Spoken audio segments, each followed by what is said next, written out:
الحمد لله نحمده ونستعينه ونستغفره ونؤمن به ونتوكل عليه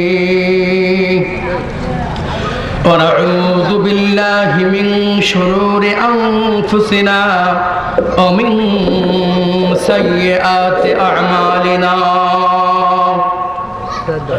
من يهده الله فلا مضل له ومن يضلله فلا هادي له ونشهد أن لا إله إلا الله وحده لا شريك له ونشهد أن محمدا عبده ورسوله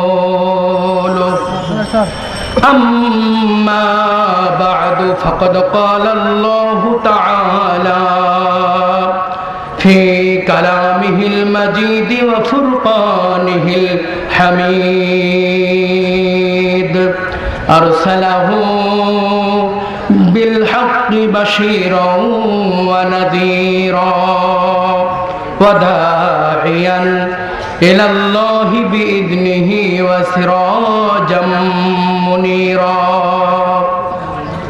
إن الله وملائكته يصلون على النبي يا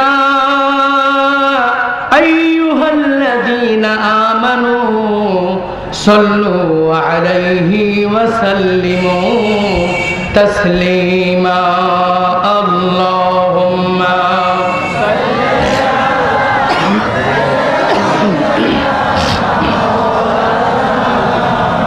وعلى آل سيدنا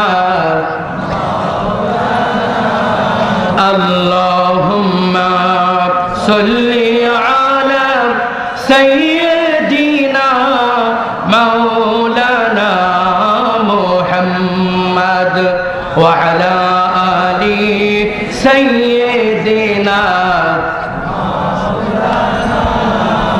আরবের পরে মক্কা নগরে মা আমিনার জিথায় ঘর খোদার করুণায় কৌসার হয়ে ঝরছে বারংবার আল্লাহুম্মা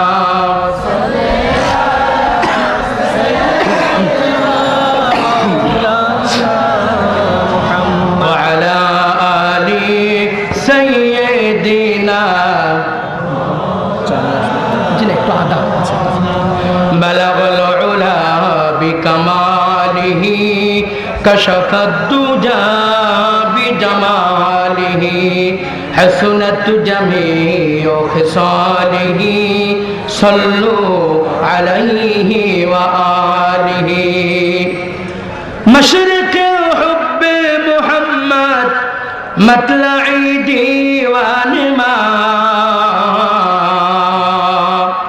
مشرق حب محمد مطلع ديوان ما مطلع خورشید عشقش سینه سو جان ما بلغ العلا بکماله كشف الدجى بجماله حسنت جميع خصاله صلوا عليه وآله سورة يوسف داری حکمت لقمان ما سورة يوسف بداری حکمت لقمان ما قاریے قرآن باری اے دل شاد مان ما بلغ العلا بکماله کشف الدجى بجماله حسنت جميع خصاله صلوا عليه وآله আল্লাহুম্মা আমিন। ربنا ظلمنا أنفسنا وإن لم تغفر لنا وترحمنا لنكونن من الخاسرين ربنا لا تزغ قلوبنا بعد إذ هديتنا وهب لنا من لدنك رحمة إنك أنت الوهاب আমাদের ভিতর থেকে জনম দুঃখিনী মা, জনম দুঃখী আব্বা যাদের ইন্তেকাল করেছে, দয়া করে মেহেরবানি করে তাদের আরোয়ার পরে সওয়াব পৌঁছিয়ে দাও। আল্লাহ তাআলা এই মুহূর্তে মনে পড়ে গেল জনম দুঃখিনী মা, জনম দুঃখী আব্বার কথা। কলিজার টুকরা সন্তান যত দূরে যায়, যত দিন পরে বাড়ি আসে, যত রাতে বাড়ি আসে, এসে দেখে সব মানুষেরা ঘুমিয়ে পড়েছে, কিন্তু একজন মানুষ অতন্ত্র প্রহরীর মতো তাকিয়ে থাকে। যদি গাছের উপরে একটা পাখিও বসে, মাথা উঁচু করে তাকিয়ে দেখে আমার কলিজার টুকরা সন্তান বাড়ি এসেছে কিনা। বাড়ি আসার পরে ছেলে মেয়ে জিজ্ঞেস করে আমার জামা কাপড় কোথায়, স্ত্রী জিজ্ঞেস করে আমার খাবার কোথায়। একজন মানুষ মুখের দিকে তাকিয়ে প্রথমে জিজ্ঞেস করে কলিজার টুকরা, মুখটা শুকিয়ে গেছে, সারাদিন কিছুই খেতে পাস নাই নাকি। এমন কথা মা বাপ ছাড়া কেউ জিজ্ঞেস করে না। ওই মা বাপ যাদের কবরে আজকে দোয়ার বা দৌলতে মা বাবার কবরকে জান্নাতের টুকরা বানিয়ে দাও। আল্লাহ তাআলা এই মাহফিলের আয়োজন যারা করেছে এবং শোনার জন্য যারা এসেছে, কিয়ামতের দিন মুসকুরুন সিজদা উঠান। নবীজি বলেন তুমি কে ডাকো, আমি তোমাকে চিনতে পারি নাই। হযরত আয়েশা বলেন ইয়া রাসূলুল্লাহ, ইয়া হাবিবাল্লাহ, আমি আয়েশা বলছি আপনি মেহেরবানি করে কান্না বন্ধ করুন, সিজদা উঠান। নবীজি বলেন তুমি কোন আয়েশা, আমি তোমাকে চিনতে পারি নাই। হযরত আয়েশা বলেন ইয়া রাসূলুল্লাহ, ইয়া হাবিবাল্লাহ, আমি আপনার হিজরতের সাথী, আপনার গাড়ি সরের বন্ধু আবু বকর রাদিয়াল্লাহু তাআলা আনহুর কলিজার টুকরা আপনার বিবি হযরত আয়েশা। নবীজি বলেন আয়েশা, এতক্ষণ আমি তোমাকে চিনতে পেরেছি। হযরত আয়েশা বলেন ইয়া রাসূলুল্লাহ, ইয়া হাবিবাল্লাহ, আমি আপনার সবচেয়ে কাছের মানুষ, আমাকে চিনতে দেরি হলো কেন? নবীজি বলেন আয়েশা, কিয়ামতের কঠিন মুসিবতের কথা চিন্তা করতে গিয়া তুমি যে আমার বিবি আয়েশা, তোমার কথাটা পর্যন্ত আমার স্মরণ ছিল না। যে কিয়ামতে মা বাপ সন্তানকে হারিয়ে ফেলবে, সন্তান মা বাপকে হারিয়ে ফেলবে, গুনাহগারদের মাথার উপরে সূর্য চলে আসবে, সূর্যের প্রচন্ড তাপে গুনাহগারদের মাথার চামড়া হাড্ডি ফেটে মগজগুলি নাক কানে ছিদ্র দিয়ে বেরিয়ে পড়বে। ওই কঠিন কিয়ামতে মুসিবতের সময় আজকের জলসা আমাদের সকলের জন্য নাজাতের ওসিলা বানিয়ে দাও। আল্লাহ তাআলা, আমি গুনাহগার, কিছু দিনের কথা বলবো ইচ্ছা করেছি। এলেমার জ্ঞানের পরিধি স্বল্পতার জন্য সম্ভব নয়। অসংখ্য জনতার সম্মুখে আমাকে যখন হাজির করে দিয়েছো, দয়া করে মেহেরবানি করে কোরআন এবং হাদিস থেকে বিশুদ্ধ কথা বলার তৌফিক আমাকে দিয়ে দাও। আল্লাহ তাআলা, আজকের মাহফিলে কোন ধরনের আলোচনা রাখা প্রয়োজন আমার জানা নেই। যে কথা বললে তোমার বান্দাগুলি ফায়দাবান হতে পারে, উপকৃত হতে পারে, দয়া করে মেহেরবানি করে সেই জাতীয় কথা আমাকে বলার সুযোগ করে দাও। যে কথাগুলি বলবো সকলের পূর্বে আমাকে আমল করার তৌফিক দাও। বক্তা এবং শ্রোতা উভয়ের ভিতর আমলের যোগ্যতা পয়দা করে দাও। সুবহানাকা লা ইলমা লানা ইল্লা মা আল্লামতানা ইন্নাকা আনতাল আলিমুল হাকীম। রব্বি জিদনি ইলমা, রব্বি জিদনি ইলমা, রব্বি জিদনি ইলমা, রব্বি শরহ লি সাদরি ওয়া ইয়াসসির লি আমরি ওয়াহলুল উকদাতাম মিন লিসানি ইয়াফকাহু কওলি। সুবহান রাব্বিকা রাব্বিল ইজ্জাতি আম্মা ইয়াসিফুন ওয়া সালামুন আলাল মুরসালিন আলহামদুলিল্লাহি রাব্বিল আলামিন। ওয়াজআল আখিরা কালিমাতিনা ইনদাল মাউত লা ইলাহা ইল্লাল্লাহু মুহাম্মাদুর রাসূলুল্লাহ। সকলে বলুন সাল্লাল্লাহু আলাইহি ওয়াসাল্লাম। মুহাব্বতের সাথে কালেমার জিকির করুন লা ইলাহা ইল্লাল্লাহ। অনেক লোক লাগাইছে। প্রিয় ভাইরা, একটু মেহেরবানি করে কালেমার জিকির অবস্থায় সম্মুখের দিকে এগিয়ে বসুন, আর দাঁড়িয়ে থাকা ভাইরা মেহেরবানি করে বসুন। কোরআনের সম্মানে প্রত্যেকটি ভাই এবং বাবাজি সম্মুখের দিকে এগিয়ে বসুন, আর পিছনের ভাইরা দাঁড়িয়ে থাকা ভাইরা মেহেরবানি করে বসুন, আর মহব্বতের সাথে জিকির করুন লা ইলাহা ইল্লাল্লাহ।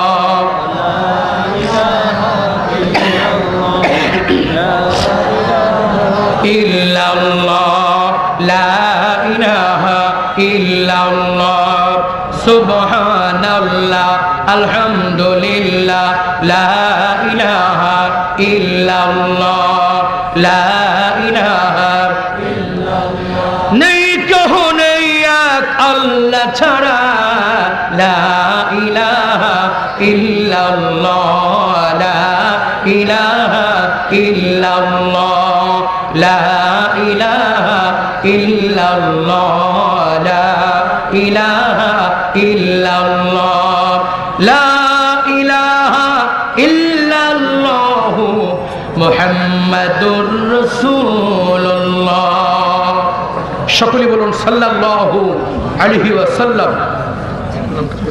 উপস্থিত রাজশাহী শহরের প্রাণকেন্দ্রে রাজশাহী ইসলামী সমাজ কল্যাণ ফাউন্ডেশন কর্তৃক আয়োজিত নবম বার্ষিকী উপলক্ষে আয়োজিত দুদিন ব্যাপী তাফসিরুল কোরআন মাহফিলের আজকের এই উদ্বোধনী দিনের পরম শ্রদ্ধেয় জনাব সভাপতি সাহেব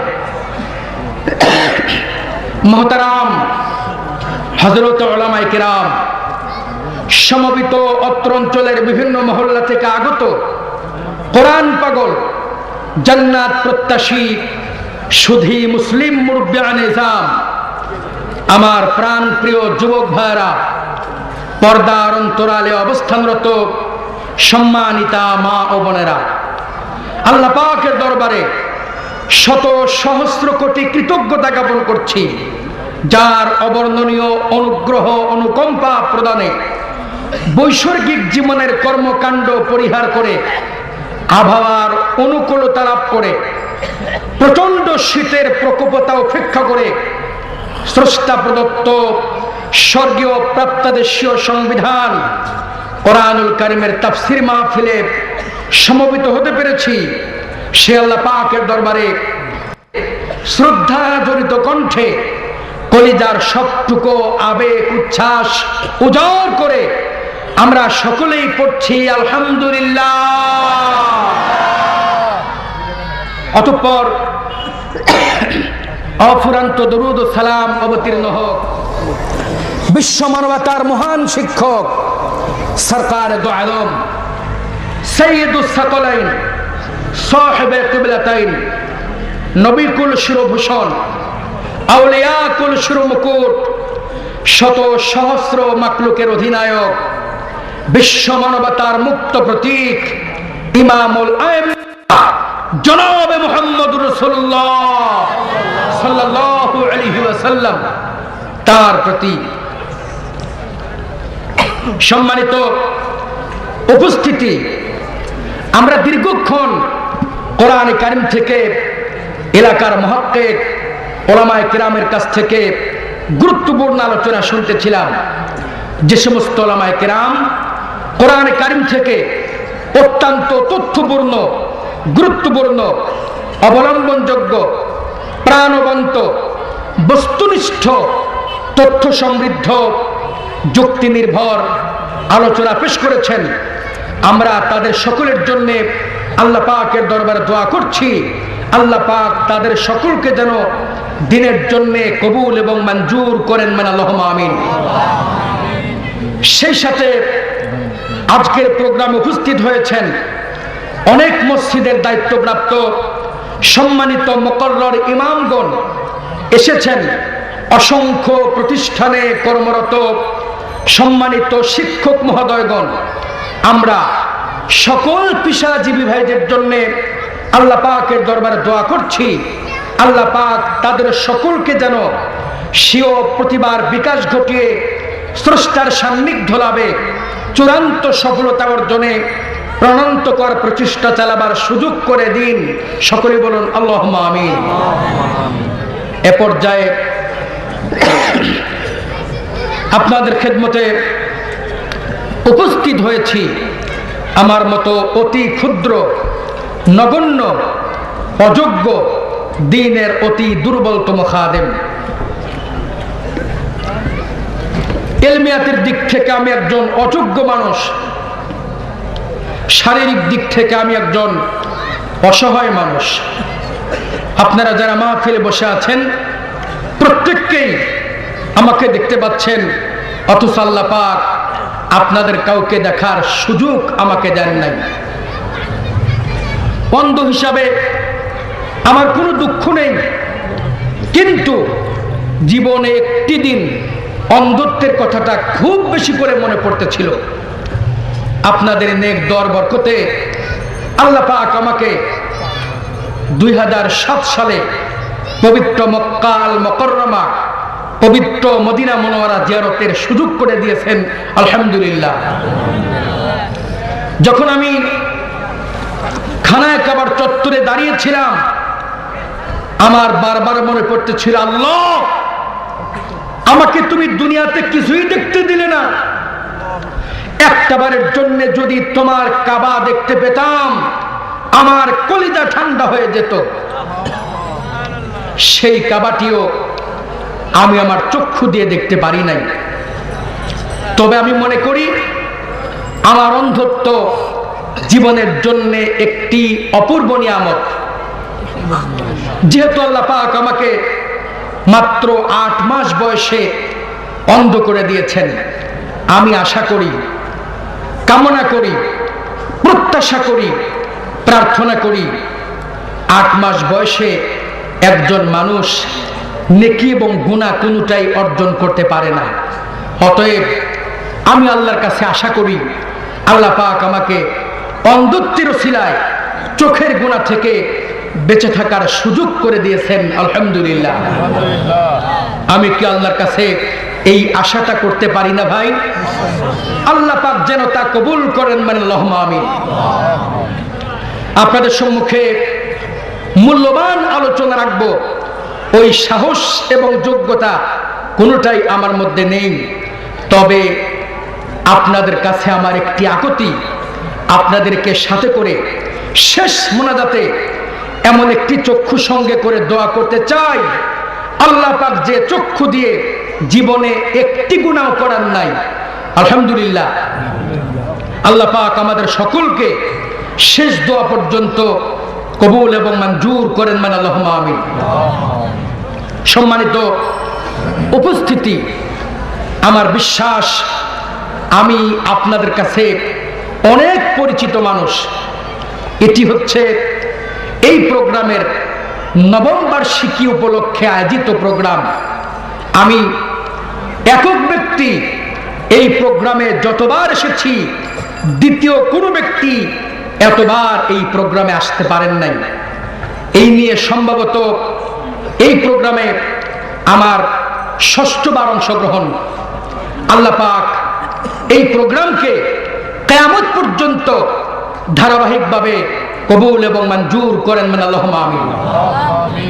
আগামীকালকে যেহেতু আমাদেরকে প্রোগ্রাম শুনতে হবে, সেই হেতু আমি আমার আলোচনার পরিধি না বাড়িয়ে অত্যন্ত সংক্ষিপ্ত পরিসরে আগামী দিনে চলার পথের পাথেয় হিসাবে সুনির্দিষ্ট পথরেখা নির্ধারণের মাধ্যমে আমি আমার আলোচনাকে উপসংহার করতে চাই। সকলে বলুন আল্লাহুম্মা আমিন।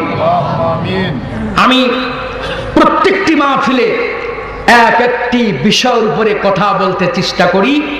আজকেও আমার স্বভাব সুলভ বৈশিষ্ট্য অনুযায়ী একটি বিষয় বেছে নিতে চাই। আজকে আমার আলোচ্য বিষয়বস্তু হলো ব্যক্তি ও সমাজ বিকাশে নামাজ। আলোচনার বিষয়বস্তু কি বলুন? ব্যক্তি ও সমাজ বিকাশে নামাজ। একটি মানুষ তার ব্যক্তি জীবনে নামাজের মাধ্যমে কিভাবে উপকৃত হতে পারে, একটি সমাজ নামাজের মাধ্যমে কিভাবে উপকৃত হতে পারে। ব্যক্তি জীবনে, পারিবারিক জীবনে, জাতীয় জীবনে, আন্তর্জাতিক জীবনে, জীবনের প্রত্যেকটি দিক ও বিভাগে নামাজের মাধ্যমে কিভাবে সফলতার দ্বারপ্রান্তে উপনীত হতে পারে, চূড়ান্ত সফলতা অর্জন করতে পারে, কোরআনে কারিম থেকে সে আলোচনাটি উপস্থাপনের চেষ্টা করব। আজকে আমি আপনাদের সম্মুখে আলোচনা উপস্থাপনের চেষ্টা করব তিনটি বিষয়কে সামনে রেখে। একটি হচ্ছে কোরআন হাদিসের দৃষ্টিতে নামাজের উপকারিতা, দ্বিতীয় সামাজিক প্রেক্ষাপটে নামাজের উপকারিতা, তৃতীয় বিজ্ঞান ও প্রযুক্তির মতে নামাজের উপকারিতা। তিনটি বিষয়কে পাশাপাশি কম্পেয়ার করে নামাজ সম্পর্কে একটি ক্লিয়ার কনসেপশন আল্লাহ পাক যেন উপস্থাপনের তৌফিক ইনায়াত করেন, আমরা সকলেই বলছি আল্লাহুম্মা আমিন। আসুন আলোচনার শুরুতেই আল্লাহ পাকের কাছে শয়তান থেকে পানাহ চাই। আসুন আমরা সকলেই পড়ছি। আউযু বিল্লাহি মিনাশ শাইতানির রাজীম। বিসমিল্লাহির রাহমানির রহিম। ওয়া আকিমিস সালাতা ইন্নাস সালাতা তানহা আনিল ফাহশাই ওয়াল মুনকার ওয়া লাযিকরুল্লাহি আকবার। আল্লাহু ইয়ালামু মা তাসনাউন। সাদাকাল্লাহুল আযীম। তিলাওয়াতকৃত আয়াতে কালামের আলোচনা শুরু করার পূর্বে আমরা তো প্রথমে নামাজ সম্পর্কে পরিচিত হতে চাই। নামাজটি আসলে কি? আল্লাহ পাক ইসলামী শরিয়াতের মাধ্যমে মানুষের উপরে অসংখ্য হুকুম দিয়েছেন। তার মধ্যে অধিকাংশ হুকুম আদায়ের ক্ষেত্রে বিকল্প ব্যবস্থা আছে। যেমন আপনি হজ করতে পারেন নাই, অসুস্থতার কারণে ইচ্ছে করলে অন্যকে দিয়ে বদলি হজ আদায় করা যায়।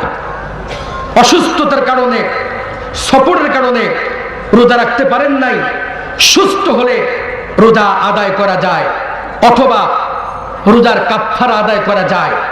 এরকম প্রত্যেকটি ইবাদতের বিকল্প ব্যবস্থা আছে।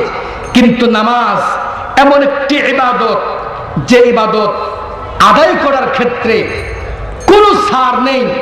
নামাজ আপনাকে সর্বাবস্থায় আদায় করতে হবে। এক্ষেত্রে আপনার জন্য বিকল্প কোনো সুযোগ নেই। নামাজ যেমন আদায় করতে হবে ধনী ব্যক্তিকে, তেমন আদায় করতে হবে দরিদ্র ব্যক্তিকে। নামাজ যেমন আদায় করতে হবে পুরুষকে, তেমন আদায় করতে হবে নারীকেও। সেই নামাজের মধ্যে এমন কি নিহিত আছে, আসুন আমরা বিষয়টি সম্পর্কে একটু অন্তর দিয়ে উপলব্ধি করতে চাই। মুয়াজ্জিন প্রতিদিন 5 বার করে আল্লাহ পাকের মনোনীত ভাষায় আমাদেরকে নামাজের সঙ্গে পরিচয় করিয়ে দিচ্ছেন। মুয়াজ্জিন আমাদেরকে ডেকে বলছেন হাইয়া। এটি হচ্ছে আরবি শব্দ। কি শব্দ বলুন? এর বাংলা হচ্ছে দৌড়াও। মুয়াজ্জিন আমাদেরকে বলছেন হাইয়া, দৌড়াও। আমরা প্রশ্ন করলাম কোন দিকে দৌড়াবো? জবাব এসেছে সালাহ, সালাহ, নামাজের দিকে দৌড়াও, নামাজের দিকে দৌড়াও। দ্বিতীয়বার আবার বলা হচ্ছে হাইয়া, দৌড়াও। আমরা প্রথমবার প্রশ্ন করেছিলাম কোন দিকে দৌড়াবো? জবাব এসেছে নামাজের দিকে দৌড়াও। দ্বিতীয়বার বলা হচ্ছে দৌড়াও। এবার আমরা প্রশ্ন করছি কেন দৌড়াবো? উপকারটা কি? কি লাভ কি? দৌড়াবো কেন? জবাব এসেছে ফালাহ। ফালাহ মানে কল্যাণ, ফালাহ মানে সফলতা, ফালাহ মানে কামিয়াবি। আল্লাহ পাক মুয়াজ্জিনের মাধ্যমে গোটা বিশ্ববাসীকে স্মরণ করিয়ে দিলেন, তোমরা কি চাও? ব্যক্তি জীবনে কল্যাণ চাও, সামাজিক জীবনে কল্যাণ চাও, পারিবারিক জীবনে কল্যাণ চাও, জাতীয় জীবনে কল্যাণ চাও, আন্তর্জাতিক জীবনে কল্যাণ চাও, সব রকম কল্যাণ আল্লাহ পাক নামাজের মাধ্যমে অবশ্যই দান করবেন। সুতরাং নামাজ এটি একটি গতানুগতিক ইবাদত নয়, নামাজ হচ্ছে মানব জীবনে সর্বপ্রকার কল্যাণ লাভের একমাত্র শুধুমাত্র গুরুত্বপূর্ণ মাধ্যম। নামাজ হচ্ছে কল্যাণ লাভের সর্বশ্রেষ্ঠ উৎকৃষ্ট পথ, এটার নাম হচ্ছে নামাজ। তাহলে আমরা কি শুনতেছিলাম? নামাজ মানুষের জীবনে কল্যাণ লাভের সর্বক্ষেত্রে গুরুত্বপূর্ণ ভূমিকা পালন করতে পারে। আজকে আমাদের দেশে এই কল্যাণ পাওয়ার জন্য কত কি আমরা করছি। আমাদের দেশে দক্ষিণ এশিয়ার 7টি দেশ মিলে সার্ক সংগঠন তৈরি হয়েছে একমাত্র কল্যাণ লাভের জন্য। কমনওয়েলথ গঠিত হয়েছে একমাত্র কল্যাণ লাভের উদ্দেশ্যে। জাতিসংঘ গঠন হয়েছে কিসের উদ্দেশ্যে? কিন্তু কল্যাণ নামক সোনার হরিণটি এখনো পর্যন্ত আমাদের হাতে ধরা পড়ে নাই। দুর্ভাগ্যজনক হলেও সত্য, আমার দেশে কল্যাণ লাভের জন্য এত ব্যবস্থা গ্রহণ করার পরে ফিলিস্তিনি মুসলমানকে নির্বিচারে হত্যা করা হচ্ছে, ধর্ষণ করা হচ্ছে, অপহরণ করা হচ্ছে, দেশ থেকে তাড়িয়ে দিচ্ছে জাতিসংঘ, সার্ক, ওআইসি দর্শকের ভূমিকা পালন করছে। ফিলিস্তিনি মুসলমানের কান্নার আওয়াজ তাদের কান পর্যন্ত স্পর্শ করতে পারে না। এই চরম দুরবস্থা নামাজের মাধ্যমে সমাধান হওয়া সম্ভব। কিভাবে সম্ভব? কেমনে সম্ভব? আসুন আমরা কোরআনে কারিম থেকে সেই কথাগুলি পর্যায়ক্রমে আলোচনা করতে চাই। আর ভূমিকা নয়, wait and see, come to the point. এই পৃথিবীতে মানুষের জীবনে যত প্রকার সমস্যা আছে তার ভিতরে একটি অন্যতম প্রধান সমস্যা হচ্ছে বেকার সমস্যা। আপনারা কি আমার সাথে একমত? কারণ আমাদের দেশে সন্ত্রাস হয় অনেক কারণে, কিন্তু তার ভিতরে সবচেয়ে একটি বড় কারণ হলো বেকারত্ব। ছেলেটি অনার্স মাস্টার্স কমপ্লিট করেছে, আত্মকর্মসংস্থান নেই, চাকরির ব্যবস্থা নেই, স্ত্রী খেতে চায়, মা বাবা সহযোগিতা চায়, ছেলেটি বিকল্প উপায় খুঁজে না পেয়ে বাধ্য হয়ে সন্ত্রাসের পথ বেছে নিয়েছে, নেশাগ্রস্ত হয়ে পড়েছে। এরকম সন্ত্রাসী আমার দেশে আছে না নাই? আল্লাহ তাবারক তাআলা নামাজের মাধ্যমে সর্বপ্রথম গুরুত্ব দিয়েছেন বেকারত্বের অবসান কিভাবে দূর হতে পারে, মানুষ আত্মকর্মসংস্থান কেমনে গ্রহণ করতে পারে। আল্লাহ পাক নামাজের মাধ্যমে এই বিষয়টিকে সর্বোচ্চ অগ্রাধিকার ভিত্তিতেই গ্রহণ করেছেন। কিভাবে? লক্ষ্য করুন, আল্লাহ কোরআনে যতবার নামাজের কথা বলেছেন, আল্লাহ পাক নামাজের পাশে রোজার কথা বলেন নাই, জান্নাত, জাহান্নাম, কবর, মিজান, পুলসিরাত কোনো কথা বলেন নাই। আল্লাহ পাক যেখানে বলেছেন নামাজের কথা, সেখানেই বলেছেন যাকাতের কথা। আমরা কথায় কথায় বলি নামাজ, রোজা, আসলে শব্দটি নীতিগতভাবে সঠিক নয়। নামাজ রোজা নয়, শব্দটি হচ্ছে নামাজ এবং যাকাত। নামাজ এবং কি? যাকাত। আমার দেশে বর্তমান পরিসংখ্যান মন্ত্রণালয়ের তথ্য অনুযায়ী 1,70,00,000 শিক্ষিত, উচ্চশিক্ষিত, অর্ধশিক্ষিত, স্বল্প শিক্ষিত বেকারত্বের সংখ্যার টোটাল হচ্ছে 1,70,00,000। আমার দেশে শিক্ষিত বেকারত্বের সংখ্যা কত? 1,70,00,000। এদেরকে আত্মকর্মসংস্থান দিবার মতো ব্যবস্থা আমার দেশে অভ্যন্তরীণ খাতে নেই। ওই দেখুন নামাজ কি শিখাচ্ছেন, আল্লাহ পাক বলছেন আল্লাযীনা ইম্মাক্কান্নাহুম ফিল আরদি ওয়া আকামাস সালাহ ওয়া আতাউজ যাকাত। আল্লাহ রাব্বুল আলামিন কোরআনে কারীমের ভিতরে পরিষ্কার করে বলে দিয়েছেন, মুসলমান যদি কোন এলাকার দায়িত্ব গ্রহণ করে, মুসলমান যদি কোন এলাকার দায়িত্ব গ্রহণ করে, কোন সমাজের দায়িত্ব গ্রহণ করে, কোন দেশের দায়িত্ব গ্রহণ করে, প্রথম যে কাজটি করবে সেইটি হচ্ছে ওই সমাজের ভিতরে নামাজ বাধ্যতামূলক করবে। 2 নাম্বার যে কাজটি করবে সেই কাজটি হলো সমাজের ভিতরে যাকাত ব্যবস্থা কার্যকরী করবে, যাকাত বাধ্যতামূলক করবে। আমার ভাইরা, এবার আমরা একটু বাস্তবতার আলোকে শুনতে চাই, নামাজের সঙ্গে যাকাতের কি সম্পর্ক? নামাজের সঙ্গে যাকাতের সম্পর্কটা কি? নামাজ এবং যাকাত একটি অপরটির জন্য সহায়ক, সম্পূরক, একটি অপরটির জন্য পরিপূরক। কেন? আল্লাহ রাব্বুল আলামিন কোরআনে কারীমের ভিতরে বলছেন ওয়া আকিমিস সালাতা ইন্নাস সালাতা তানহা আনিল ফাহশাই ওয়াল মুনকার।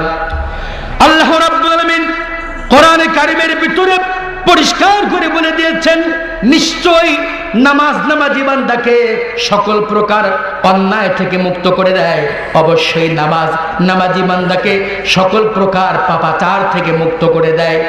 ঘোষণাটি কার? আল্লাহ এখানে ইন্না শব্দ যোগ করেছেন।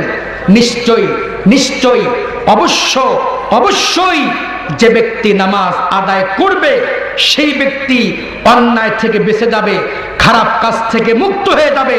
আল্লাহ এ কথাটি অত্যন্ত চ্যালেঞ্জ সহকারে বলেছেন। কিন্তু দুর্ভাগ্যজনক হলে সত্য, আমাদের দেশে এরকম মুসল্লি অনেক আছে, নামাজ পড়ে সরিষার তেলে পাম অয়েল মিশায়, নামাজও পড়ে ওজনে কম দেয়, নামাজ পড়ে মিথ্যা সাক্ষী দেয়। এরকম মুসল্লি আমাদের সমাজের মধ্যে আছে কিনা? আমার ভাইরা, এর পিছনে কারণ কি?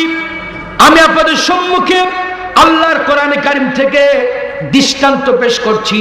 আল্লাহ পাক বলে, বান্দা শোনো, ইন্নামা হাররামা আলাইকুমুল মাইতাতা ওয়াদ-দামা ওয়া লাহমাল খিনজিরি ওয়া মা উহিল্লা বিহি লিগায়রিল্লাহ ফামানি তুররা গায়রা বাগিন ওয়ালা আদিন ফালা ইসমা আলাইহি ইন্নাল্লাহা গফুরুর রহিম। আল্লাহ রাব্বুল আলামিন কোরআনে কারীমের ভিতরে পরিষ্কার করে বলে দিয়েছেন, আমার বান্দাগুলি শোনো, আমার পক্ষ থেকে তোমাদের জন্য শুকরের গোশত ভক্ষণ করা হারাম করে দিলাম, রক্ত পান করা হারাম করে দিলাম, মুর্দা জিনিসের গোশত ভক্ষণ করা হারাম করে দিলাম। হালাল পশুগুলি আল্লাহর নামে জবাই করবে, ওইগুলি আমার পক্ষ থেকে তোমাদের জন্য হালাল করে দিলাম। এরপরে আল্লাহ পাক বলছেন, বান্দা যদি তুমি ক্ষুধার তীব্র যন্ত্রণায় অতিষ্ঠ হয়ে পড়ো, তোমার প্রাণটা উষ্টাগত হতে চলেছে, খাবার কোথাও মিলাতে পারছো না, তোমার পরিবার পরিজন কেউ তোমাকে সহযোগিতা করছে না, জীবন বেরিয়ে যাওয়ার উপক্রম হয়েছে, এই চরম দুরবস্থার সম্মুখীন যদি হয়ে যাও, বান্দা শোনো, আমি আল্লাহ তোমাকে আশ্বস্ত করছি, অভয় দিচ্ছি। আল্লাহ পাক বলছেন, এই চরম দুরবস্থায় পড়ে যদি মারা গরুর গোশত ভক্ষণ করো, শুকরের গোশত ভক্ষণ করো, ফালা ইসমা আলাইহি, আমি আল্লাহ তোমার আমল নামায় গুনাহ লাগবো না। বলুন সুবহানাল্লাহ। কিন্তু আমি জিজ্ঞেস করি, প্রিয় রাজশাহীবাসী, আগামী কালকে যদি আপনাদেরকে ঘোষণা করি সকাল 10টায় মরা গরুর গোশত ভুনা করে বিরিয়ানি রান্না করা হবে, সকলকে দাওয়াত করছি, আপনারা কি আমার দাওয়াতে আসবেন? কেন আসবেন না? হারাম করেছেন কে? কে হারাম করেছেন?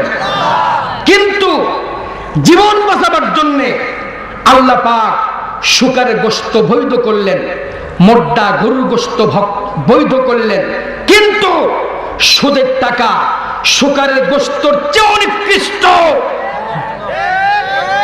কিন্তু আমার দেশে সেই সুদভিত্তিক অর্থনীতি কার্যকরী আছে না নাই? ব্যক্তি জীবনে, পারিবারিক জীবনে, সামাজিক জীবনে, জাতীয় জীবনে, আন্তর্জাতিক জীবনে এই সুদের অর্থনীতি কার্যকরী আছে না নাই? নামাজ আদায় করতে হলে অন্তত পক্ষে 3 প্রকার পবিত্রতা অর্জন করা জরুরি। একটি হচ্ছে শরীর পাক, অপরটি হচ্ছে কাপড় পাক, তৃতীয়টি হলো নামাজের জায়গা পাক। কি কষ্ট হয় আপনাদের? কথা বলেন কেন? প্রিয় ভাইরা, তাহলে আপনার কাপড়ে ময়লা হয়েছে, ইচ্ছে করলে সাবান সোডা দিয়ে পরিষ্কার করতে পারবেন, কিন্তু সুদের টাকা ভক্ষণ করেছেন, আপনার গোশত, রক্ত, হাড্ডি, শিরা, উপশিরা সুদের টাকা দিয়ে পরিপুষ্ট হয়েছে। এখন যদি আপনাকে কসমেটিকের পুকুরে গোসল করানো হয়, আপনার শরীরটা কি থাকবে? আমার ভাইরা, আমরা সেই নাপাক শরীর নিয়ে নামাজের কাতারে শামিল হয়েছি, আল্লাহ পাকের দরবারে সিজদা করছি, অর্থাৎ আমাদের নামাজ আল্লাহ পাকের চাহিদা মোতাবেক আদায় হচ্ছে না, আল্লাহ পাকের কাঙ্ক্ষিত মানে নামাজ আদায় হচ্ছে না। এই জন্য আমরা নামাজ দিয়ে অন্যায় থেকে মুক্ত হতে পারছি না, নামাজ দিয়ে নিজের জীবনকে পাপাচার থেকে মুক্ত করতে পারছি না। নামাজ যদি আল্লাহর দরবারে কবুল হয়ে যায়, অবশ্যই নামাজি বান্দা নামাজের মাধ্যমে সবচাইতে ভালো হয়ে যাবে। আমার ভাইরা, যেই নামাজ আল্লাহর দরবারে কবুল হয়ে যায়, সেই নামাজের কত বড় মূল্য! আল্লাহর নবী জনাবে মুহাম্মদুর রাসূলুল্লাহ, সকলেই বলুন সাল্লাল্লাহু আলাইহি ওয়াসাল্লাম, নবীজি মিরাজে গেলেন, জান্নাত আর জাহান্নাম স্বচক্ষে প্রত্যক্ষ করলেন। নবীজি কানে শুনতে পেলেন একজন মানুষ জান্নাতি পোশাক পরিধান করে জান্নাতের মধ্যে ঘুরে বেড়াচ্ছে। নবীজি তার পদধ্বনি শুনতে পেলেন। আল্লাহ পাকের নবী জিজ্ঞেস করেন, জিবরিল বলো এই ব্যক্তিকে, আমি যার পদধ্বনি জান্নাতে শুনতে পাচ্ছি, বলো ব্যক্তিটিকে। আল্লাহ ফেরেশতা জিবরিল বলেন, ইয়া রাসূলুল্লাহ, ইয়া হাবিবাল্লাহ, ইনি আর কেউ নয়, আপনার প্রিয় সাহাবী হযরতে বিলাল রাদিয়াল্লাহু তাআলা আনহু। নবীজি মিরাজ সুসম্পন্ন করে দুনিয়ার জমিনে ফিরে এলেন। দুনিয়ার জীবনে ফিরে এসে হযরতে বিলালকে একান্ত কাছে ডেকে বলছেন, আমার আদরের বিলাল বলো, আমার স্নেহের বিলাল বলো, এমন কি আমল তুমি করেছো যে আমলের বদৌলতে আমি বিশ্ব নবী তোমাকে জান্নাতে দেখে এলাম? হযরতে বিলাল বলছেন, ইয়া রাসূলুল্লাহ, ইয়া হাবিবাল্লাহ, এমন কোন আমল করেছি বলে মনে পড়ে না, একটি কথা মনে পড়ে, ওযু করার সঙ্গে সঙ্গে 2 রাকাত নামাজ আদায় করেছি। আল্লাহ পাকের হাবিব বলেন, ও বিলাল, তোমার নামাজে আল্লাহ পাক এত খুশি হয়েছে, তুমি দুনিয়াতে মসজিদে নববীতে নামাজ আদায় করো, আর আল্লাহ তাবারক তাআলা তোমার নামাজের ছবি কুদরতি ক্যামেরায় ধারণ করে আল্লাহ পাক জান্নাতুল ফেরদাউস পর্যন্ত দেখায়। নামাজ যদি আল্লাহ পাকের দরবারে কবুল হয়ে যায়, ওই নামাজ থাকে না। আল্লাহ পাকের হাবিব বলেন, as-salatu মি'রাজুল মুমিনিন, মুমিনদের নামাজ নয়, মুমিনদের নামাজ হচ্ছে আল্লাহ পাকের সঙ্গে দিদার হয়ে যায়। মুমিনদের নামাজের মাধ্যমে আল্লাহ পাকের সঙ্গে মিরাজ হয়ে যায়। কিন্তু আমরা নামাজ পড়ছি সুদের কারণে, আমাদের খাদ্যে ভেজাল, সুদের কারণে আমাদের রক্ত দূষিত হয়েছে, আমাদের গোশত হাড্ডি সব দূষিত হয়ে পড়েছে। আল্লাহ পাকের চাহিদা মোতাবেক নামাজ আদায় করতে পারি নাই, আল্লাহ পাকের কাঙ্ক্ষিত মানে নামাজ আদায় করতে পারি নাই, যার জন্য আমাদের নামাজ আমাদেরকে অন্যায় থেকে ফিরাইতে পারে না। তাহলে যাকাত ভিত্তিক অর্থনীতির মাধ্যমে মানুষের জীবনে 2টি প্রধান কল্যাণ হয়, অনেকগুলি কল্যাণ হয়, কিন্তু প্রধান কল্যাণ হলো 2টি।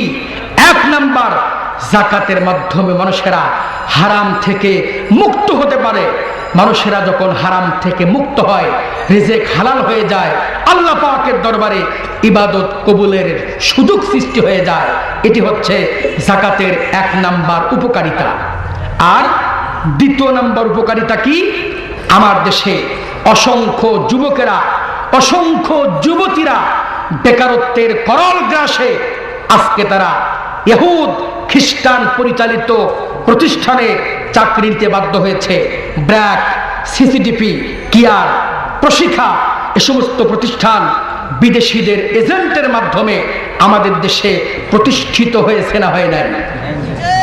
এ সমস্ত প্রতিষ্ঠানে আমার দেশে অসংখ্য নারী পুরুষেরা নিরুপায় হয়ে আত্মকর্মসংস্থান গ্রহণ করেছে। এখন মূল বক্তব্যটা কি? আমার দেশে অভ্যন্তরীণ খাতে অর্থ ব্যয় করার সুযোগ না থাকার কারণে আজকে বিদেশিরা অবৈধ পন্থায় ব্যবসার সুযোগ সৃষ্টি করেছে। এখন ইসলামের বক্তব্য কি? আজকে যদি আমার দেশে যাকাত ভিত্তিক অর্থনীতি কার্যকরী করা যেত, আমার দেশে সোনালী, পোবালী, কৃষি অগ্রণী জনতা এরকম যত ব্যাংক আছে, প্রত্যেকটি ব্যাংকে যত টাকা গচ্ছিত আছে, সমস্ত টাকার যদি সুষম যাকাত আদায় করা হতো এবং কৃষি উৎপন্ন ফসলের এগেনিস্টে যাকাতের নিয়মে যদি ওসর আদায় করা যেত, টাকার এগেনিস্টে হলো যাকাত আর কৃষি উৎপন্ন ফসলের এগেনিস্টে কি? ওসর। এই দুইটি ব্যবস্থা যদি আমার দেশে কার্যকরী হয়ে যেত, একটি পরিসংখ্যান থেকে তথ্য বের হয়ে এসেছে, সারা বাংলাদেশে টেকনাফ থেকে তেঁতুলিয়া পর্যন্ত 1 নয় 2 নয় 10,000 কোটি টাকা আদায় হতো। জোরে বলুন সুবহানাল্লাহ। আমার ভাইরা, আজকে আপনাদের সম্মুখে কোরআন কারিমের মাহফিল থেকে পরিষ্কার করে শোনাতে চাই, আজকে যারা আত্মকর্মসংস্থান গ্রহণ করেছে ইহুদ খ্রিস্টান পরিচালিত অবৈধ সুদ ভিত্তিক পরিচালিত নিয়মে, আজকে যারা আত্মকর্মসংস্থান গ্রহণ করেছে, এই সমস্ত যুবক যুবতীদের সামনে যাকাত ভিত্তিক অর্থনীতির মাধ্যমে মুসলিম পরিচালিত ইসলামী চিন্তা চেতনায় পরিপুষ্ট প্রতিষ্ঠান গ্রহণ করা যেত।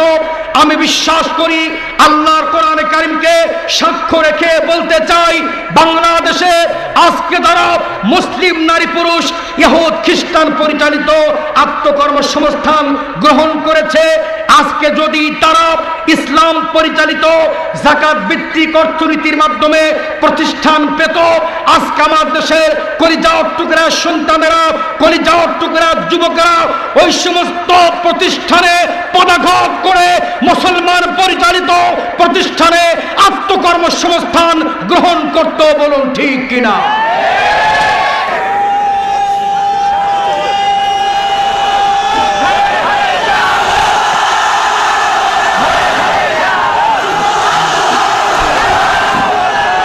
জান্নাতে জায়গা পেতে চাই, সবাই চায়।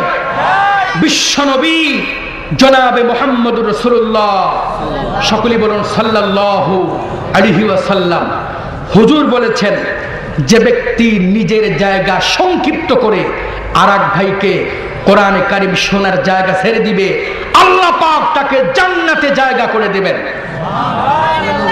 এই জন্য দাঁড়াবেন না, কথা বলবেন না, কালেমার জিকির করুন, সম্মুখে গায়ে গায়ে মিলে বসুন, পিছনের ভাইদেরকে বসতে দিন।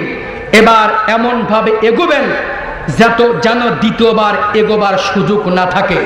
গায়ে গায়ে মিশে প্রত্যেকটি ভাই, প্রত্যেকটি বাবাজি এমন ভাবে এগোবেন যেন 1 ইঞ্চি জায়গাও ফাঁকা না থাকে। কালেমার জিকির করে সম্মুখে এগিয়ে গায়ে গায়ে মিলে বসুন। লা ইলাহা ইল্লাল্লাহ,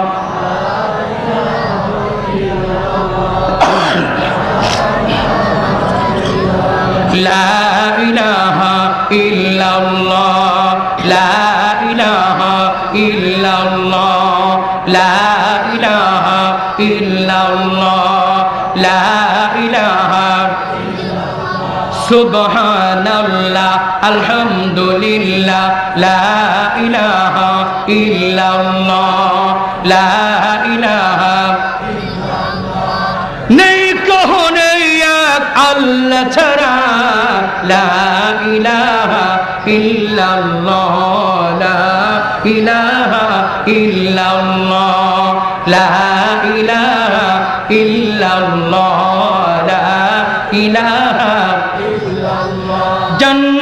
জান্নাতের ওই হুরি নুরি এ নামে হয় চঞ্চলা লা ইলাহা ইল্লাল্লাহ লা ইলাহা ইল্লাল্লাহ লা ইলাহা ইল্লাল্লাহ লা ইলাহা ইল্লাল্লাহ লা ইলাহা ইল্লাল্লাহ মুহাম্মাদুর রাসূলুল্লাহ। সকলে বলুন সাল্লাল্লাহু আলাইহি ওয়াসাল্লাম। আমরা কি শুনতেছিলাম? নামাজের পাশাপাশি যাকাত ব্যবস্থা কার্যকরী না থাকলে আমাদের পক্ষে হালাল খাদ্য গ্রহণের সুযোগ থাকবে না। সেজন্য ইসলামের বক্তব্য আল্লাযীনা ইম্মাক্কান্নাহুম ফিল আরদ ওয়া আকামাস সালাহ ওয়া আতাউজ যাকাতা ওয়া আতাউজ যাকাত। প্রথম প্রতিষ্ঠিত করো নামাজ। নামাজের পরে প্রতিষ্ঠিত করতে হবে কি? নামাজের পরে কি? নামাজের পাশে যদি যাকাত ভিত্তিক অর্থনীতি কার্যকরী না হয় আমরা হালাল খেতে পারবো না। হালাল খেতে না পারলে আমাদের ইবাদত আল্লাহ পাকের দরবারে কবুলের যোগ্য হবে। এটা হচ্ছে 1 নাম্বার কারণ। 2 নাম্বার কারণ, যদি আমরা বেকারত্ব দূর করতে চাই, আত্মকর্মসংস্থান সৃষ্টি করতে চাই, আমার দেশে কলিজার টুকরা সন্তানেরা মালয়েশিয়া যাচ্ছে, চীন যাচ্ছে, জাপান যাচ্ছে, দুবাই যাচ্ছে, হালের বলদ বসত ভিটা বিক্রি করে বিদেশে গিয়ে অনেক শ্রমিক সর্বশান্ত হয়ে ফিরে আসছে। ঠিক কিনা বলুন? আল্লাহর নবীর বক্তব্য শুনুন। আল্লাহর নবী জনাবে মুহাম্মদুর রাসূলুল্লাহ, সকলে বলুন সাল্লাল্লাহু আলাইহি ওয়াসাল্লাম। নবীজি মদিনাতে একটি কল্যাণকর সমাজ প্রতিষ্ঠিত করলেন। আল্লাহর নবী মদিনাতে একটি কল্যাণকর যাকাত ভিত্তিক অর্থ ব্যবস্থা কার্যকরী করলেন। যাকাত ভিত্তিক অর্থ ব্যবস্থা যখন কার্যকরী হয়ে গেল, আল্লাহ পাকের নবী বলছেন, তোমাদের মধ্যে বেকার কে আছো? কার চাকরি নাই? কার পেটে ভাত নাই? কার কষ্ট আছে? কে বিধবা হয়েছো? কার স্বামী নাই? কে বেকার হয়ে পড়েছো? সকলের দায় দায়িত্ব আমি নবীজি আমার নবুয়তের কাঁধের পরে চাপায় দাও।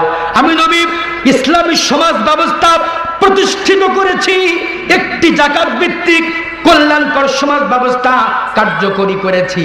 এই যাকাত ভিত্তিক অর্থ ব্যবস্থার মাধ্যমে তোমাদের সকলার দায় দায়িত্ব, সকলার দুঃখ কষ্ট আমি বিশ্বনবী আমার নবুয়তের কাঁধের পরে চাপায়া নিলাম। আজ পর্যন্ত আমার দেশে কোন রাষ্ট্রপ্রধান এইভাবে দায়িত্ব নিতে পেরেছেন? কারণ হলো আমাদের দেশে নামাজ এবং যাকাত একসঙ্গে প্রতিষ্ঠিত নেই। এজন্য বেকারত্ব দূর করার গ্যারান্টি আজ আর কেউ দিতে পারছেন না। প্রিয় ভাইরা, আমরা তাহলে কি শুনতেছিলাম? যাকাত যদি আদায় হয়ে যায় আমরা হারাম থেকে বেঁচে যাব। 2 নাম্বার, আমাদের সমাজে বেকারত্ব দূর হবে। এখন আপনারা আমাকে প্রশ্ন করতে পারেন, ইসলামের সঙ্গে সুদটা সংঘর্ষিক কেন? ইসলাম এবং সুদ এ দুটি সহায়ক শব্দ না সংঘর্ষিক শব্দ? সুদ এবং ইসলাম সহায়ক না সংঘর্ষিক? সংঘর্ষিক কেন? এর পিছনে কারণ হলো, আপনারা লক্ষ্য করবেন আমাদের দেশে 2 প্রকার মানুষ ব্যাংকিং পদ্ধতিতে সুদের টাকা গ্রহণ করে। আমি আপনাদের সম্মুখে অর্থ মন্ত্রণালয়ের তথ্যের ভিত্তিতে কোট করছি। প্রিয় রাজশাহীবাসী, আপনারা লক্ষ্য করুন, আমাদের দেশে ব্যাংকিং পদ্ধতিতে 2 প্রকার মানুষ সুদের টাকা গ্রহণ করে। 1 নাম্বার, যারা ক্ষুদ্র ব্যবসায়িক, নিঃস্ব, সর্বশান্ত, চলতে পারে না, এরা ব্যাংকিং পদ্ধতিতে সুদের টাকা গ্রহণ করে। ওরা যখন সুদের টাকা গ্রহণ করে তখন চিন্তা করে আমরা পর্যায়ক্রমে ব্যাংকের পাওনা পরিশোধ করব। কিন্তু আমার দেশে আজকে ছেলে বিয়ে, কালকে মেয়ে বিয়ে, তারপর দিন টর্নেডো, সাইক্লোন, প্রাকৃতিক দুর্যোগ, উপর্যুপরি বন্যা, নানাবিধ কারণে ক্ষুদ্র ব্যবসায়ীরা ব্যাংকের পাওনা পরিশোধ করতে পারে না। অবশেষে হালের বলদ বিক্রি করে, বসত ভিটা বিক্রি করে ব্যাংকের পাওনা পরিশোধ করতে হয়, অথবা জেল খেটে পাওনা মিটাতে হয়, এরকম দৃষ্টান্ত আমার দেশে আছে না নাই? দ্বিতীয়, যারা কোটিপতি অঢেল অর্থ ভান্ডার, যাদের অভাব নাই, এই লোকগুলি ব্যাংকের কাছ থেকে সুদের টাকা গ্রহণ করে। আপনারা আমাকে প্রশ্ন করতে পারেন, গরিবেরা না হয় চলতে পারে না, ব্যাংকিং পদ্ধতিতে সুদের টাকা গ্রহণ করতে পারে, কিন্তু ধনীরা সুদের টাকা গ্রহণ করে কেন? ধনীরা ব্যাংকিং পদ্ধতিতে সুদের টাকা গ্রহণ করে দুটি উদ্দেশ্যে। প্রথম উদ্দেশ্য হলো পুঁজি যত বাড়বে লাভ তত, এটি হচ্ছে প্রথম টার্গেট। দ্বিতীয় টার্গেটটা কি? আপনারা দেখবেন আমার দেশে import export business policy adapt করে যারা সিসি লোনের মাধ্যমে বিজনেস পলিসি অ্যাডাপ্ট করে, তারা কি করে? ব্যাংকে সুদের টাকা গ্রহণ করে। যদি তারা ব্যাংকে সুদের টাকা না নেয় তাহলে তাদের ইনকাম ট্যাক্স বেড়ে যায়। এই জন্য তারা ব্যাংকিং পদ্ধতিতে ঋণ গ্রহণ করে সরকারকে দেখায় আমরা দেউলিয়া হয়ে পড়েছি, ঋণগ্রস্ত হয়ে পড়েছি। সরকার তখন তাদের ঋণের বোঝা হালকা করার জন্য ট্যাক্সের টাকা মওকুফ করে, খাজনা মওকুফ করে, কর মওকুফ করে। এরকম দৃষ্টান্ত আমার দেশে আছে না নাই? এই জন্য দুনিয়ার যেখানে সুদভিত্তিক অর্থনীতি কার্যকরী আছে সেখানে ধনীরা টাকার পাহাড় গড়ে তোলে আর গরিবেরা আস্তে আস্তে ফকির হয়ে যায়। এই হচ্ছে সুদের করুণ পরিণতি। বলুন ঠিক কিনা? এই জন্য আল্লাহ রাব্বুল আলামিন কোরআন কারীমের ভিতরে সুদ সম্পর্কে আল্লাহ পাক বক্তব্য দিয়েছেন। আল্লাহ পাক বলে, বান্দা শোনো, ওয়া আহাল্লাল্লাহুল বাইআ ওয়া হাররামার রিবা। আল্লাহ রাব্বুল আলামিন কোরআন কারীমের ভিতরে পরিষ্কার করে বলে দিয়েছে, আমার বান্দাগুলি শোনো, যেই অর্থ ব্যবস্থার মাধ্যমে এক পক্ষ টাকার পাহাড় গড়ে তোলে আর এক পক্ষ ফকির হয়ে যায়, এরকম অর্থ ব্যবস্থা আল্লাহ পাক কখনো গ্রহণ করতে পারে না। এই জন্যে আল্লাহ পাক কোরআন কারীমের মধ্যে পরিষ্কার করে বলে দিলেন, বান্দাগুলি শোনো, আমার পক্ষ থেকে সুদকে চিরতরে হারাম করে দিলাম আর আমার পক্ষ থেকে ব্যবসাকে হালাল করে দিলাম। বলুন সুবহানাল্লাহ। তাহলে দুনিয়ার যেখানে সুদ ব্যবস্থা কার্যকরী আছে, এক পক্ষ টাকার পাহাড় গড়ে তোলে আর এক পক্ষ গাছতলায় ওঠায় পায় না। একটি হচ্ছে একটি অপকারিতা। দ্বিতীয় উপকারিতা, দুনিয়ার যেখানে সুদ কার্যকরী আছে সেখানে মানুষেরা হালাল খেতে পারবে না, খাদ্যগুলি হারাম হয়ে যাবে, উপার্জন হারাম হয়ে যাবে। উপার্জন যদি হারাম হয় আল্লাহ পাকের দরবারে ইবাদত কবুল হবে না। একজন আল্লাহর ওলির দৃষ্টান্ত দিচ্ছি। হযরতে বায়েজিদ বুস্তামি রাহমাতুল্লাহ আলাইহি একদিন তার মাকে একান্ত কাছে ডেকে বলছেন, আমার মা বলুন তো, আমাকে পেটে ধারণ করে আপনি কোন হারাম খাদ্য ভক্ষণ করেছিলেন কিনা? অনেক বড় কথা, আমি সংক্ষেপ করে বলছি। বায়েজিদের মা বলছে, কলিজার টুকরা বায়েজিদ, আমার মনে পড়ে গেছে যখন তুমি আমার পেটে ধারণ করেছিলে একটি ফল খেয়েছিলাম, ফলের মালিককে বলতে পারি নাই। বায়েজিদ বলছেন, মা আপনি মোটেও দেরি করবেন না, অতি দ্রুত ওই ফলের মালিকের কাছে চলে যান, মেহেরবানি করে ফলের মালিকের কাছে মাপ চেয়ে আসেন। এবার বায়েজিদের মা মুহূর্তের মধ্যে ফলের মালিকের কাছে চলে গেলেন। ফলের মালিক বায়েজিদের মাকে মাফ করে দিলেন। এবার বায়েজিদের মা এসে দাঁড়িয়েছে বায়েজিদের পাশে, এসে দেখে বায়েজিদ আল্লাহর দরবারে সিজদায় পড়ে আছে। বায়েজিদের মা কলিজার টুকরা সন্তানকে ডিস্টার্ব করেন নাই, চুপ করে দাঁড়িয়ে আছেন। বায়েজিদ যখন নামাজ শেষ করেছে ডেকে বলছে, মা অপেক্ষা করছেন কেন? এবার বায়েজিদের মা বলছে, কলিজার টুকরা, ওই ফলের মালিক আমাকে মাফ করে দিয়েছে, আমি সেই খবরটা তোমাকে দেওয়ার জন্য বসে আছি। বায়েজিদ বলছে, মা ওই ফলের মালিক মাফ করে দিয়েছে, খবরটা আমাকে দেওয়া লাগবে না। ওই ফলের মালিক যখন আপনাকে মাফ করে দিয়েছে, আমি সিজদার মধ্যে আমার দুইটা চক্ষু দিয়ে আল্লাহ পাকের আরশ আজিম পর্যন্ত দেখতে পেরেছি। তাহলে সমস্ত ইবাদত আল্লাহ পাকের দরবারে কবুলের জন্য একটি অন্যতম শর্ত হচ্ছে রিজিক কি হতে হবে? কি হতে হবে? আল্লাহ রাব্বুল আলামিন এ সম্পর্কে কোরআন কারিমের ভিতরে আরো গুরুত্ব দিয়ে বলছেন, আল্লাহ পাক বলে, বান্দা শোনো, ইয়া আইয়ুহান নাসু কুলু মিম্মা ফিল আরদি হালালান তাইয়্যিবা। আল্লাহ বলছেন, বান্দা তোমরা গ্রহণ করো এমন রিজিক, যে রিজিক হালাল এবং পবিত্র। আল্লাহ পাক এখানে বিশেষণ যোগ করেছেন, হালালান তাইয়্যিবা, ইয়ামাল আমালা হালালান তাইয়্যিবা। আল্লাহ পাক এখানে আরবি গ্রামেটিক্যাল কায়দা অনুযায়ী মাফউলে মুতলাক ব্যবহার করে হালালের গুরুত্ব আরো বেশি করে দিয়েছেন। ঠিক কিনা বলুন? তাহলে আমরা কি শুনতেছিলাম? সুদ যেই সমাজে কার্যকরী হবে, ধনী দরিদ্রে বৈষম্য সৃষ্টি হবে, আর আমাদের রিজিক হারাম পরিণত হয়ে যাবে, যে রিজিকের মাধ্যমে আল্লাহ পাকের দরবারে ইবাদত কবুল হবে না। সেই জন্য আল্লাহ পাক কোরআনে যেখানেই বলেছেন নামাজের কথা, নামাজের পাশাপাশি উল্লেখ করা হয়েছে যাকাতের কথা। এবার আপনারা বলুন, নামাজ এবং যাকাত একসঙ্গে যদি কার্যকরী হয়ে যায়, আমাদের হালাল রিজিকের সুযোগ সৃষ্টি হবে, বেকারত্ব দূর হবে, ক্ষুধা দরিদ্রতা দূর হবে। এটা মানুষের জন্য কল্যাণ না অকল্যাণ?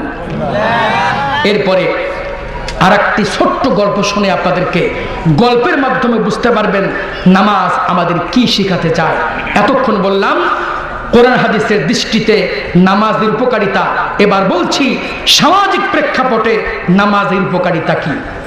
একজন ইংল্যান্ডের আন্তর্জাতিক মুষ্টি যুদ্ধাবীর মিস্টার ক্লে, একটু মহাব্বতের সঙ্গে দরুদ শরীফ পড়ুন। আল্লাহুম্মা, কোন পরামর্শ দিলেন? না, চা দিলাম। ওয়ালা আলি সাইয়্যিদিনা, মন আমার কাদরে, মন আমার কাদরে, যেতে সোনার মদিনায়। মদিনা যাওয়ার জন্য মন কাঁদে না আপনাদের? কাঁদে না? তাহলে বলুন, মন আমার কাঁদরে, মন আমার কাঁদরে, যেতে সোনার মদিনায়, যেতে সোনার মদিনায়, যেতে সোনার মদিনায়। মন আমার কাঁদরে, মন আমার কাঁদরে, যেতে সোনার মদিনায়, যেতে সোনার মদিনায়, যেতে সোনার মদিনায়। আল্লাহুম্মা সাইয়্যিদিনা মাওলানা মুহাম্মদ ওয়া আলা আলি সাইয়্যিদিনা। বলতেছিলাম ইংল্যান্ডের সেই আন্তর্জাতিক মুষ্টি যোদ্ধাবীর মিস্টার ক্লে, লোকটি খ্রিস্টান। অনেকে পেপার পত্রিকা, রেডিও, টেলিভিশনের মাধ্যমে তাকে জানতেও পারেন। এই লোকটি ছিল আন্তর্জাতিক মুষ্টি যোদ্ধাবীর। লোকটি একজন খ্রিস্টান, তার চেহারা ছিল অত্যন্ত কালো। লোকটি এক সময় ইচ্ছা পোষণ করলেন লন্ডনের দামি হোটেলে রাত্রি যাপন করার জন্যে। হোটেলটা এত দামি, এক রাত হোটেলে যাপন করতে হলে 2200 মার্কিন ডলার জমা দিতে হয়। মিস্টার ক্লে, তার রয়েছে অপরিমিত ধনরাশি, অর্থের কোনো কমতি নাই। মিস্টার ক্লে 2200 মার্কিন ডলার জমা দিয়ে লন্ডনের হোস্টেলে প্রবেশ করলেন। হোটেল ম্যানেজার বলছেন, জনাব, আমার হোটেল মালিকের নিষেধ আছে, আমার হোটেলে কোনো কালো মানুষ থাকতে পারবে না। মিস্টার ক্লে অত্যন্ত ভারাক্রান্ত হৃদয়ে চিন্তা করলেন, আমার চেহারা কালো, এখানে তো আমার ব্যক্তিগত কোনো কৃতিত্ব নেই, এটি সম্পূর্ণ প্রাকৃতিক ব্যাপার। গোটা দুনিয়া জুড়ে আমার সুনাম রয়েছে, অথচ আমার চেহারা কালো বলে আমাকে লন্ডনের হোটেল থেকে বের করে দেওয়া হচ্ছে। তাহলে কত কবি, কত সাহিত্যিক, কত বুদ্ধিজীবী, তাদেরও তো চেহারা কালো হতে পারে। তাই বলে কি তাদের কবিতার মূল্যায়ন হবে না, তাদের সাহিত্যের মূল্যায়ন হবে না, তাদের ব্যক্তিত্বের মূল্যায়ন হবে না? এই কথা চিন্তা করে অত্যন্ত বিভৎস চেহারায় মিস্টার ক্লে হোস্টেল থেকে পশ্চাৎ অবসরণ করলেন। মিস্টার ক্লে একটি মুসলিম সমাবেশের পাশে দাঁড়ালেন। খ্রিস্টান মানুষ ভিতরে প্রবেশ করা সঙ্গত মনে করছেন না। মিস্টার ক্লে একটি মুসলিম সমাবেশের পাশে দাঁড়িয়ে অপলক নেত্রে তাকিয়ে আছেন। দেখলেন মুসলমানেরা আজান দিয়ে একজন ইমামের ইমামতিতে বিশাল নামাজের জামাত শুরু হয়ে গেল। নামাজের কাতারবদ্ধ হয়ে দাঁড়িয়েছে অসংখ্য জনতা।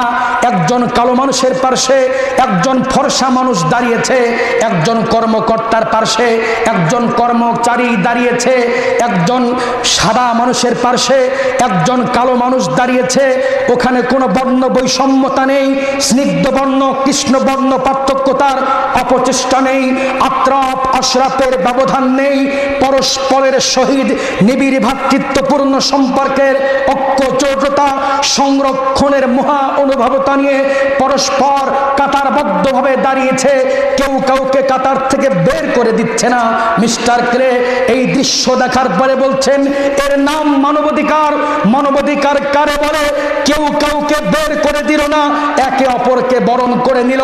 ধনী দরিদ্রে বৈষম্য নেই, আত্রাপ আশরাফের ব্যবধান নেই। মিস্টার ক্লে এই দৃশ্য দেখার পরে প্রেস কনফারেন্স করে বলছে, দুনিয়ার মানুষেরা শোনো, তোমরা আমাকে যাই বলো না কেন, আজ থেকে 1945 সালে 10ই ডিসেম্বর জাতিসংঘ বর্ণ বৈষম্যতা পরিহার করার জন্য আইন তৈরি করেছে। এরপরেও বর্তমান বিশ্বে নেলসন ম্যান্ডেলা বর্ণবাদী আন্দোলনের নেতৃত্ব দিচ্ছে, আর মুসলমানেরা নামাজের জামাত প্রতিষ্ঠিত করে একে অপরকে বরণ করে নিয়েছে, একে অপরকে গ্রহণ করে নিয়েছে। আর বিলম্ব নয়, প্রেস কনফারেন্স করে